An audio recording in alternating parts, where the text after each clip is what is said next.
आज हम लोग मैथमेटिक्स का एक बहुत इंपॉर्टेंट टॉपिक होता है फंक्शन। हम लोग फंक्शन को समझने का प्रयास करेंगे कि व्हाट इज फंक्शन, फंक्शन है क्या। तो चलिए, आज का हमारा टॉपिक है फंक्शन, है ना। आज का हमारा टॉपिक है फंक्शन। हिंदी में इसे फलन कहा जाता है, फलन, फंक्शन। तो आज हम लोग जानने का प्रयास करेंगे कि व्हाट इज फंक्शन, फलन क्या है। अच्छा, इसको समझने के लिए आपको दो चीज और जानना चाहिए। सबसे पहले जान लेना चाहिए व्हाट इज वेरिएबल, चर क्या है।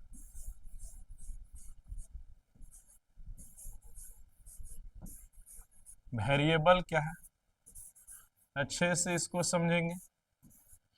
देन एक कांस्टेंट भी समझ लेंगे। कांस्टेंट क्या है, मतलब अचर क्या है। ये दोनों जानने के बाद ही हम लोग जानेंगे फंक्शन के बारे में कि व्हाट इज फंक्शन, फलन क्या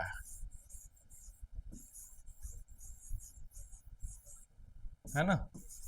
फलन क्या है ये हम लोग जानने का प्रयास करेंगे।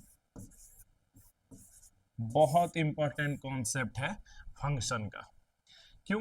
क्योंकि फंक्शन का, फंक्शन टर्म का यूज है ना मैथमेटिक्स में 11 और 12 में हर चैप्टर में होगा, है ना। लगभग हर चैप्टर में होगा। डिफरेंशिएशन में बहुत ज्यादा यूज होगा, इंटीग्रेशन में बहुत यूज होगा, है ना। पूरा कैलकुलस में ये यूज होने वाला टर्म। तो पहले ये चीज समझेंगे कि वेरिएबल क्या है, कांस्टेंट क्या, एंड देन फंक्शन क्या है। चलिए, इसको हम लोग समझने का प्रयास करते हैं। देखो, सबसे पहले हम लोग समझते हैं वेरिएबल। हालांकि एक एग्जांपल से आप तीनों ही समझ जाएंगे। वेरिएबल, चर क्या है, ये समझो आप।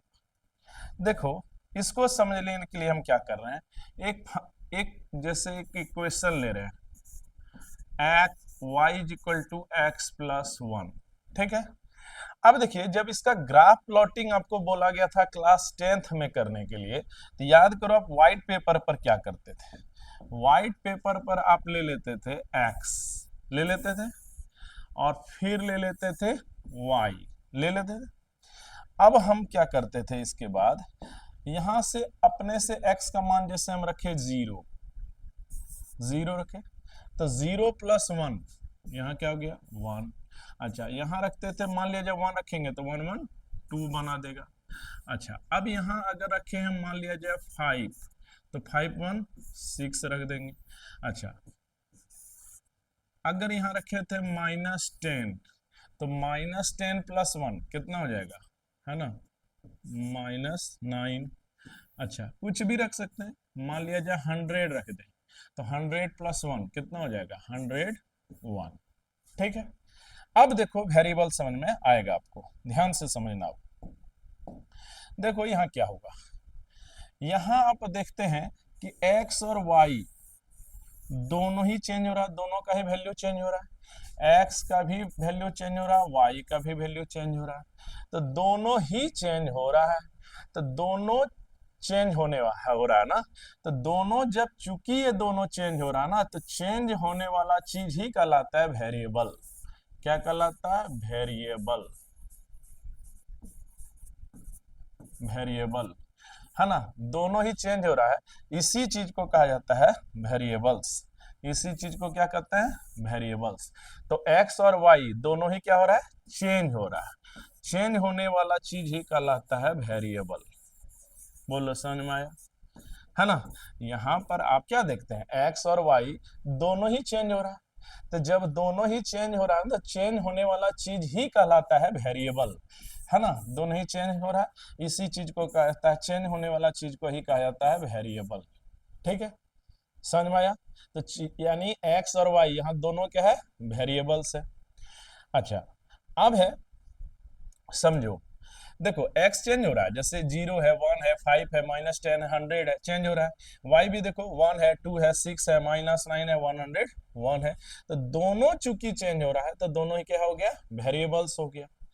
अब यहां पर एक फिर बात समझो, लेकिन दोनों के बदलने का नेचर बहुत अलग है, ये बात आप देखो। देखो आप x को सोचो, x के बारे में, x के बारे में। तो x का आप जब देखोगे ना तो 0, 1, 5, -10, 100, ठीक है, ये अपने मन से लिया जा रहा है। हमको 0 लेना मन था, 0 लिए, 1 लेने मन था, 1 लिए, 5 मन था, 5 लिए, -10 था, -10 लिए, 100 था, 100 ले लिए। लेकिन क्या यही सेम चीज हम y के साथ कर सकते हैं? क्या अपने मन से ले सकते हैं? जैसे हमको यहाँ मन कर जाए कि यहाँ 0 ले लिया, यहाँ 18 ले लिए, क्या ऐसा कर सकते हैं? यहाँ 1 ले लिए, यहाँ 50 लिख सकते हैं? क्या यहाँ 5 ले ले, यहाँ 7 लिख सकते हैं? नहीं। तो आप एक चीज समझिए कि x का नेचर कैसा है। x अपने से है ना, अपने आप बदल रहा है, जो मन कर रहा है ले रहे हैं, यानी x किसी पर डिपेंड नहीं कर रहा है, x डिपेंड नहीं कर रहा है। जबकि y जो है वो x के अकॉर्डिंग आ रहा है। अगर आप x के जगह पर यहाँ 1 रखेंगे, 0 रखेंगे, तो आंसर आएगा 0 + 1 यानी 1 ही आएगा। अगर 1 रखेंगे 2 आएगा, अगर 5 रखेंगे 5 1 6 आएगा। इसका मतलब है कि y का वैल्यू कहीं ना कहीं x पर ही डिपेंड है, x पर ही डिपेंड है। बात समझ में आया? तो बदल भले दोनों रहा है, इस दोनों बदलने वाली चीज को वेरिएबल्स कहते हैं, लेकिन बदलने का तरीका फिर अलग अलग है। दोनों का तरीका क्या है? बिल्कुल ही अलग अलग है। x किसी पर डिपेंड नहीं है, जबकि y x पर डिपेंड है। यहां पर ये समझो, है ना, x किसी पर डिपेंड नहीं है, जबकि x किसी पर डिपेंड नहीं है, जबकि y x पर डिपेंड है। तो आप इस आधार पर कह सकते हैं, है ना, कि वेरिएबल्स दो तरह का होगा,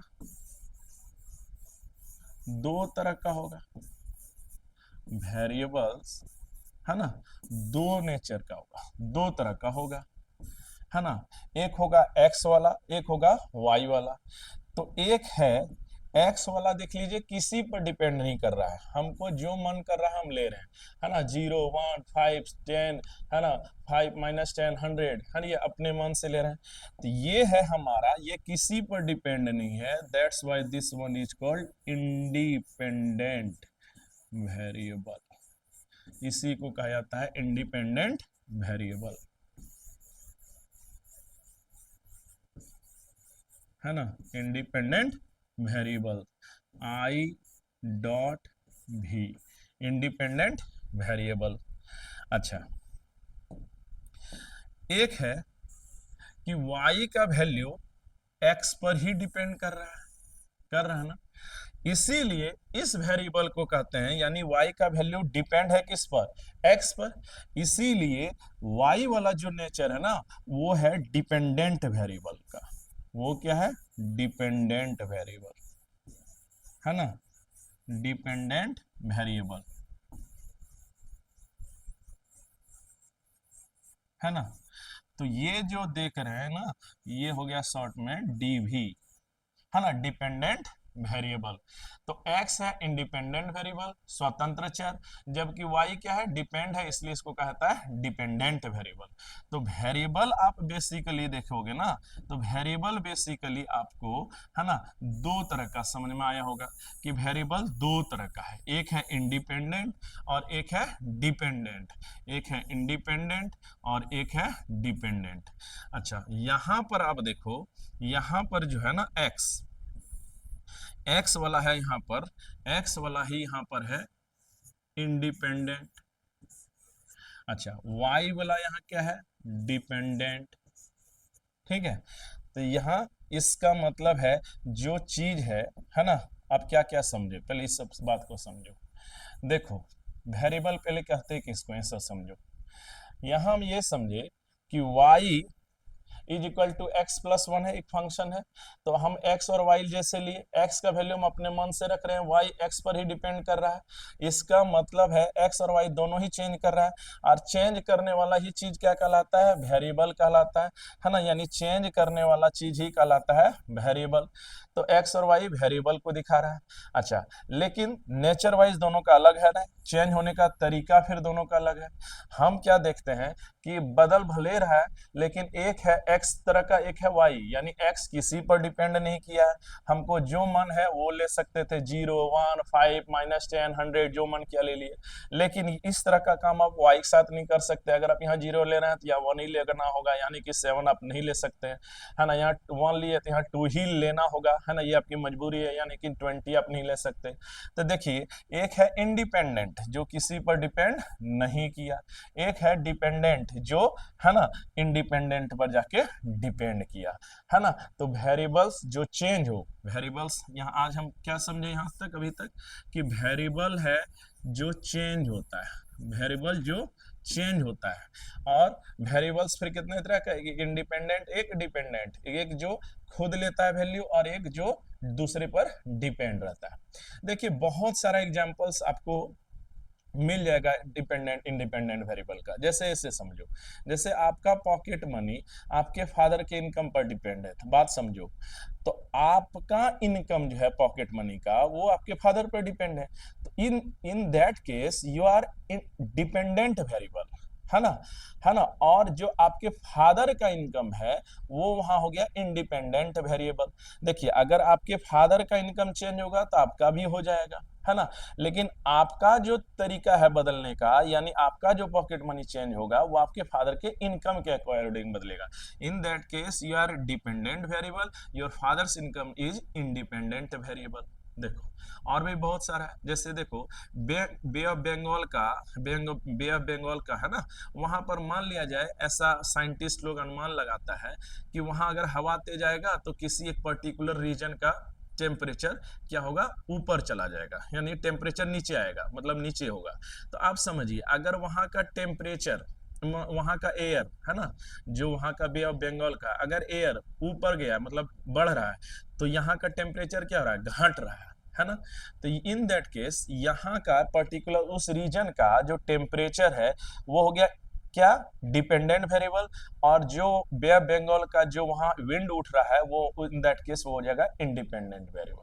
तो इंडिपेंडेंट डिपेंडेंट का सो मेनी एग्जांपल्स दिया जा सकता है सोसाइटी से भी। बोलो समझ में आया। तो वेरिएबल्स जो चेंज करे, और वेरिएबल्स दो तरह, एक इंडिपेंडेंट वेरिएबल, एक डिपेंडेंट वेरिएबल। ठीक है, क्लियर है। चलिए अब हम लोग कांस्टेंट को समझते हैं, एक लाइन का है, इसको भी समझ लेते हैं। ठीक है, देखो एक टर्म है कांस्टेंट, कांस्टेंट अचर। देखिए कांस्टेंट किसको कहते हैं, कांस्टेंट एक ऐसा चीज होता है ना जो कभी नहीं बदले। कांस्टेंट हिंदी में इसको कहा जाता है अचर, जो समय के साथ ना बदले। इसका मतलब है, इसके बारे में जानकारी यही दिया जा सकता है, नॉट चेंजेबल।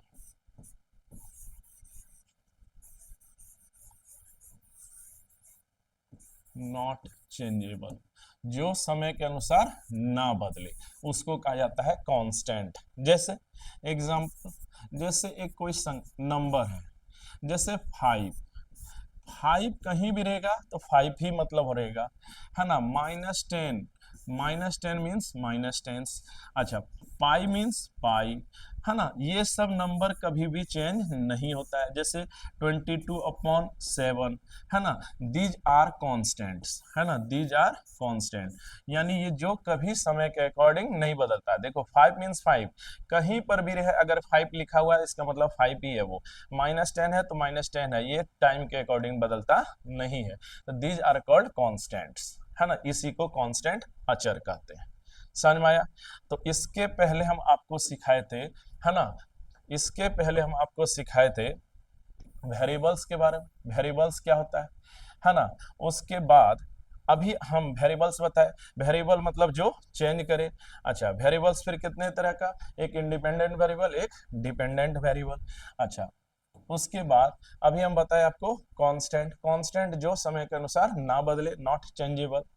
अब हम लोग देखते हैं, है ना, अब हम लोग देखते हैं फंक्शन। फंक्शन। देखिए फंक्शन को समझना है तो एक बार फिर से वही एग्जांपल लेते हैं। देखो हमको अब जानना है कि व्हाट इज फंक्शन। देखो समझ में आएगा। देखो फंक्शन फलन क्या है, बहुत इंपॉर्टेंट कॉन्सेप्ट है।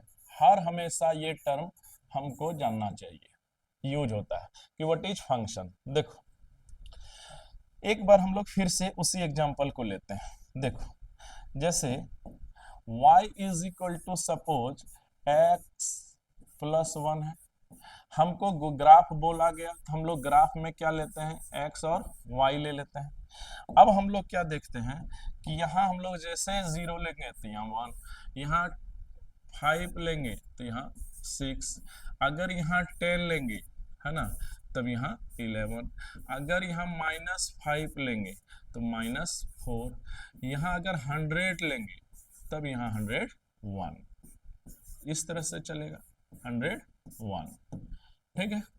अब यहाँ पर आपको हम ऑलरेडी बता चुके हैं कि देखिए दोनों ही चेंज हो रहा है ना, इसी चीज को कहता है वेरिएबल। इसी चीज को क्या, चेंज होने वाला चीज को ही क्या कहते हैं, वेरिएबल, है ना। तो x और y यहाँ पर क्या है, वेरिएबल है। ठीक है।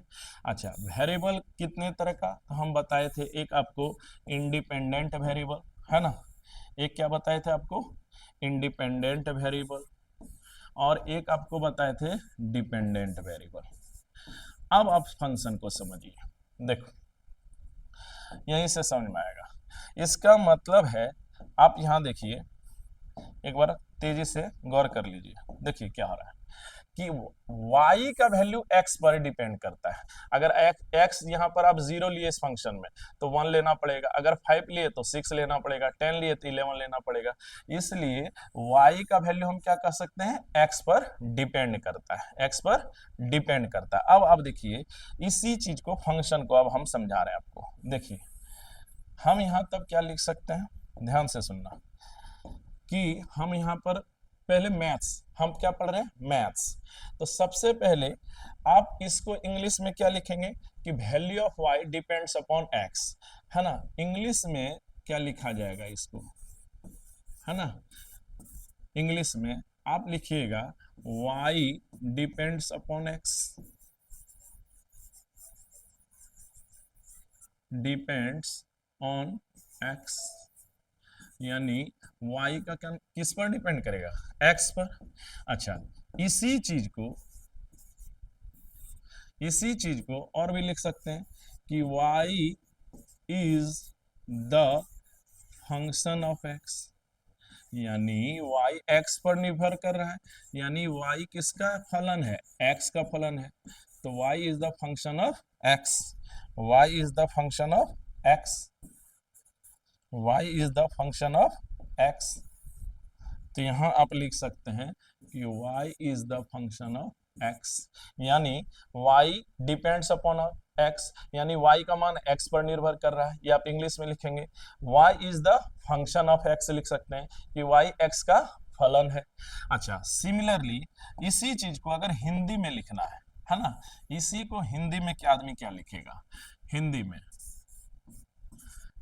में इसी चीज को क्या लिखेगा, देखो हिंदी में इसी लाइन को लिख देगा कि y का मान x पर निर्भर करता है, y का मान x पर निर्भर करता है, x पर निर्भर करता है, किस पर निर्भर करता है, x पर, y का मान x पर निर्भर करता है, डिपेंड करता है, निर्भर करता है, लिख देंगे, है ना।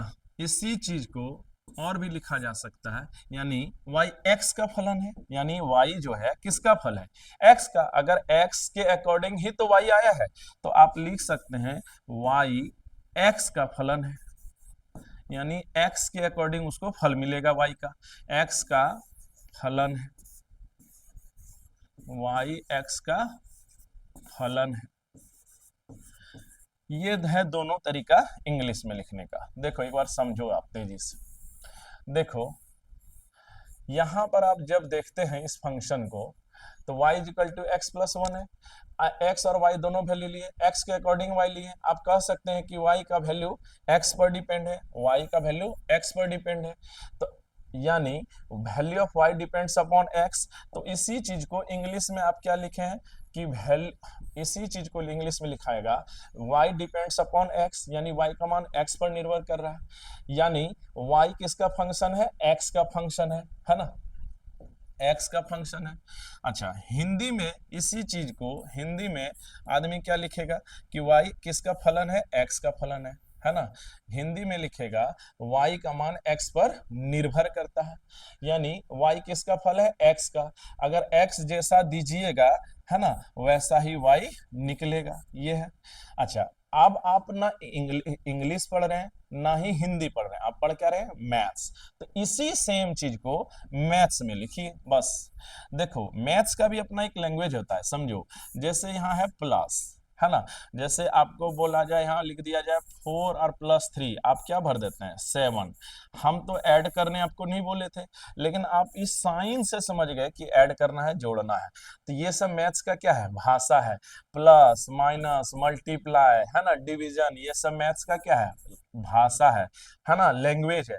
इन दैट सेम मैनर ये आप जो लिख रहे हैं, ये तो इंग्लिश लिख रहे हैं, है ना, ये नीचे में आप क्या लिख रहे हैं, हिंदी लिख रहे हैं। तो ना ही आपको मैथ्स में इंग्लिश लिखना है, ना ही हिंदी लिखना है। तो देखिए इस चीज को हम लोग कैसे लिखेंगे, देखो देखो इसको कैसे लिखेंगे। यहां पर हम लिखेंगे, है ना, इसी चीज को मैथ्स में,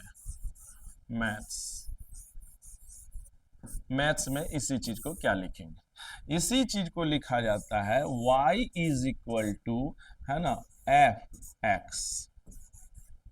y is equal to f x, यानी y इज इक्वल टू क्या निकला, एफ एक्स। यानी और इसको पढ़ेंगे क्या कि y is the function of x, यानी y x का क्या है, फलन है। इसको मैथ्स में कैसे लिखेंगे कि y, यहाँ क्या लिख देंगे, y क्या लिखेंगे, y इज इक्वल टू, यहाँ क्या लिख देंगे, एफ एक्स। और इसको क्या पढ़ा जाता है, तो इसको पढ़ा जाता है y is the function of x। इसको क्या पढ़ते हैं, इसको पढ़ा जाता है कि y x का फंक्शन है, y is the function of x, y is the function of x, function of x, y किसका फंक्शन है, x का। अच्छा, अब है कि इसका मीनिंग क्या है, ठीक है, y is equal to f x लिख देंगे। अब यहां पर समझो इसका मीनिंग क्या है एक्चुअली में, देखो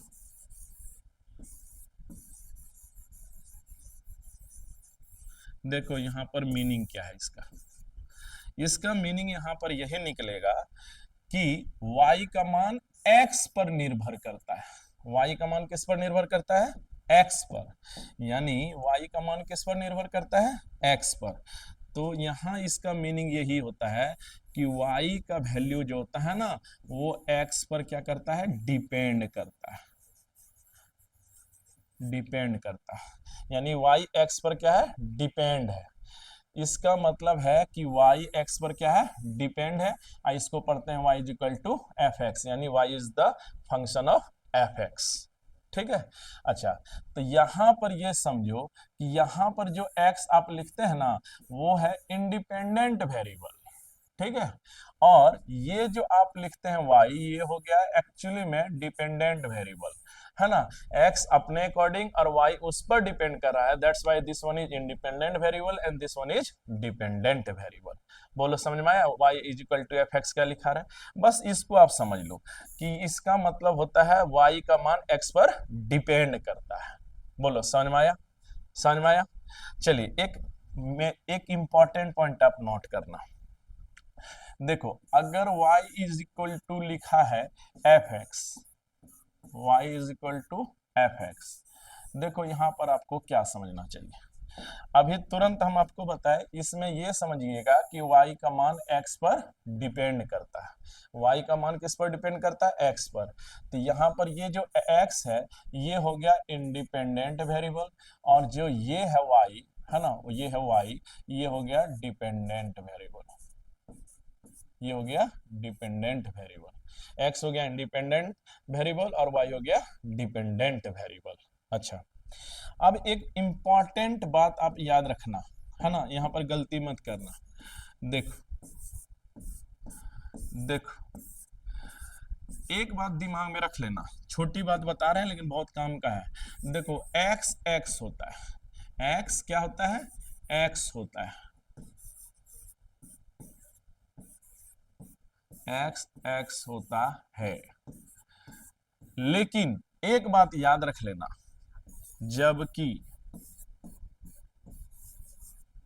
जबकि है ना, ये आप समझिए, जबकि ये जो एफ एक्स देख रहे हैं, एफ एक्स है ना, जबकि एफ एक्स वाई होता है। दिमाग में रखना इस बात को, वाई होता है, बात को आप समझिए। देखो एक्स एक्स होता है, ठीक बात है, एकदम रखना, छोटी बात है, लेकिन वाई क्या है, एफ एक्स है। इसका मतलब है आप ये समझो कि ये जो एफ एक्स आप देख रहे हैं ना, एक्चुअली में ये वाई है, तो y के जगह पर एफ एक्स लिख सकते हैं और एफ एक्स के जगह पर y भी लिखा जा सकता है। एक्स एक्स होगा लेकिन एफ एक्स वाई है ना, और y ही एफ एक्स है। एक्स एक्स है जबकि एफ एक्स वाई है, या वाई एफ एक्स है, ये बात आप रख लेना। एक्स एक्स होता है जबकि एफ एक्स क्या होता है, वाई होता है। तो याद रखना कि y लिखिए या एफ एक्स लिखिए, इससे कोई फर्क नहीं पड़ता। तो याद रखना कि एफ एक्स का वैल्यू ही कहलाता है y और y ही कहलाता है एफ एक्स। बोलो बात समझे, छोटी बात है लेकिन इसको रख लेना है ना, एफ एक्स को ही y कहेंगे और y को ही एफ एक्स कहेंगे। बोलो बात समझ में आया, ठीक है। अच्छा, एक इंपॉर्टेंट पॉइंट और रखना दिमाग में, है ना, देखो रट्टा नहीं मारना आप। देखो देखिए, पहले एक बार इसको फिर से समझिए, y इज इक्वल टू क्या है, एफ एक्स। क्या है इसका मीनिंग, क्या बताया गया आपको, इसका मतलब आप बस दिमाग में रख लीजिए, है ना, सबको खत्म कीजिए कि y x पर डिपेंड करता है। अच्छा, अब है कि यहां हम f लिखें।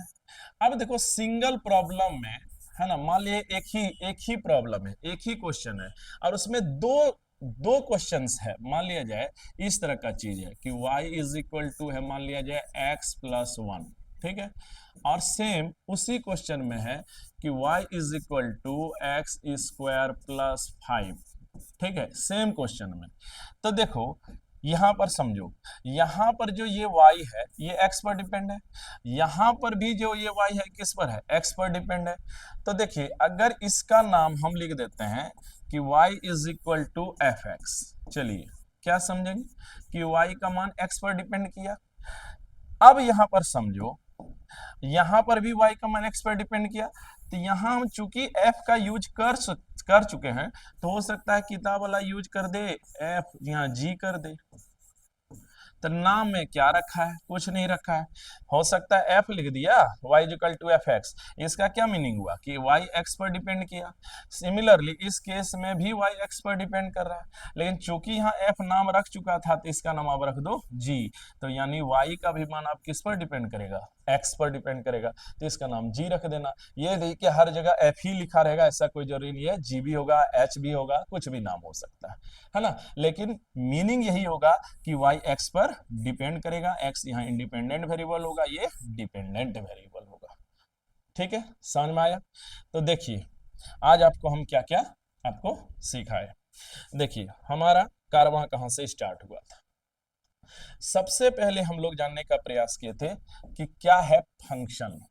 तो फंक्शन जानने के लिए आपको हम बताए थे कि आपको वेरिएबल समझ लेना चाहिए, है ना, कांस्टेंट समझ लेना चाहिए, एंड देन आपको फंक्शन अच्छे से समझ में आएगा। ठीक है, अब आते हैं, देखिए हम क्या किए थे, फंक्शन को समझने के लिए, वेरिएबल्स को समझने के लिए एक एग्जांपल लिए थे। देखिए यहाँ वेरिएबल्स को कि y equal to x plus 1 है, तो x और y का हम मान ले लिए, x का वैल्यू अपने मन से बैठा है, y x के अकॉर्डिंग बैठाते चले गए। हम क्या देखते हैं x और y दोनों ही चेंज होता है, चेंज होने वाला चीज ही कहलाता है वेरिएबल्स।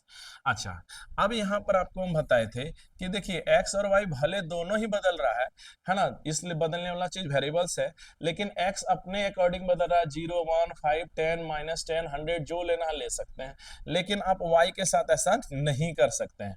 y अगर जैसा x लिए उसी पर उसी के अकॉर्डिंग y लेना होगा। तो हम क्या देखते हैं, x तो इंडिपेंडेंट है जबकि y इस पर क्या कर रहा है, डिपेंड कर रहा है। तो यहाँ पर हम आपको बताए थे एक इंडिपेंडेंट वेरिएबल और एक होता है डिपेंडेंट वेरिएबल। यहाँ पर इंडिपेंडेंट वेरिएबल का कॉन्सेप्ट है ना, यहाँ पर इंडिपेंडेंट वेरिएबल x और y हो गया डिपेंडेंट वेरिएबल, ये आपको हम बताए थे। ठीक है, चलिए अब अगला था आपका, है ना, और उसके बाद आपको हम एक कांस्टेंट बताए थे कि कांस्टेंट क्या होता है, जो कभी चेंज नहीं होता है, जैसे 5 -10 पाई 22/7 ETCR क्या है, ये सब कांस्टेंट है जो बदलता नहीं है। चलिए नेक्स्ट आपको हम समझाने का प्रयास किए थे क्या फंक्शन क्या है। जब आप वेरिएबल्स और ये समझ लिए तो आपको हम समझाने का प्रयास किए थे, है ना, फंक्शन क्या है। तो यहाँ पर देखिए फंक्शन को समझने के लिए एक एग्जांपल हम फिर रिपीट किए थे, y = x + 1, x ले लिए थे, फिर से y ले लिए थे। तो देखिए यहाँ पर हम क्या देखते हैं कि x और y दोनों ही चेंज हो रहा है, ये तो वेरिएबल है, वेरिएबल बताइए तो एक इंडिपेंडेंट वेरिएबल एक डिपेंडेंट वेरिएबल। अच्छा, अब इसी चीज को लिखा कैसे जाता है ना, इसी को लिखते हैं इंग्लिश में कि y डिपेंड्स ऑन x, यानी x y का मान किस पर निर्भर करता है, x पर। तो इंग्लिश में इसी चीज को लिखते हैं y depends on x, y का मान x पर निर्भर करता है। अच्छा, फिर क्या है, y is the function of x, इसी चीज को इंग्लिश में लिख सकते हैं y x का फंक्शन है, तो y is the function of x। अच्छा, इसी चीज को हिंदी में, हिंदी वाला इसको लिखेगा कि y का मान x पर निर्भर करता है, या y x का क्या है, फलन है। फलन मतलब फल है, यानी x जैसा आप रखिएगा y वैसा निकलेगा। तो लेकिन आपको हम बता रहे थे कि आप तो ना इंग्लिश पढ़ रहे हैं ना मैथ पढ़ रहे हैं, तो मैथ में का भी कुछ लैंग्वेज होता है। जैसे यहाँ पर आपको हम बताने का प्रयास किए थे कि 4 + 3 अगर लिख दिया जाए तो आप 7 लिख देते हैं, तो आप कैसे जानेंगे क्या ऐड करना, तो ये सब इसका क्या है, लैंग्वेज है। उसी प्रकार आपको इसको भी लैंग्वेज में लिखना था, तो y = fx मैथ में लिखा हुआ मिलेगा। अच्छा, तो इसका मतलब होगा कि y का मान x पर डिपेंड करता है, तो x हो गया यहाँ इंडिपेंडेंट वेरिएबल, y हो गया डिपेंडेंट वेरिएबल। ठीक है, अच्छा इसको क्या पढ़ते हैं, इसको पढ़ते हैं y is the function of x, y x का फंक्शन है। ठीक है, अब मीनिंग फिर वही होगा कि y का वैल्यू x पर डिपेंड करता है। बोलो समझ में आया, ठीक है, समझ में आया, ठीक है। अब यहाँ पर दो नॉट्स आपको हम बताए थे कि y = fx है, ये हो गया इंडिपेंडेंट x और y हो गया डिपेंडेंट। अच्छा, अब बहुत छोटी बात है लेकिन बहुत काम का चीज है। देखो x x होता है, ये बात आप दिमाग में रख लो, लेकिन fx को ही समझना आप y है, fx को क्या समझना है आज से, y है, fx y है, तो समझो y ही fx है और fx ही y है ना, तो y = fx ये होता है। चलिए अब है नॉट 2, अगला एक नॉट है कि y = fx है ना। तो यहां पर अगर सेम क्वेश्चन में दो जैसे क्वेश्चंस रहे कि y = x + 1 है, y = x² + 5 है ना, अपने अपने तरीके से इसको डिफाइन कर दिया गया। तो ऐसे समझना ये y x पर क्या है, y का वैल्यू x पर डिपेंड है, तो y = fx यहाँ लिख सकते हैं। अब यहाँ पर भी y x पर डिपेंड है, तो यहाँ चूंकि f नाम रख चुके हैं तो हो सकता है यहाँ g रख दीजिए, h लिखेगा, है ना, कुछ भी मिल जाएगा। तो ऐसा मत रट लेना कि y = fx ही हर जगह लिखा रहता है, y = gx भी लिखा रहेगा, y = hx भी लिखा रहेगा। बोलो पूरा कॉन्सेप्ट आपको समझ में आया, है ना। तो यही था पूरा फंक्शन।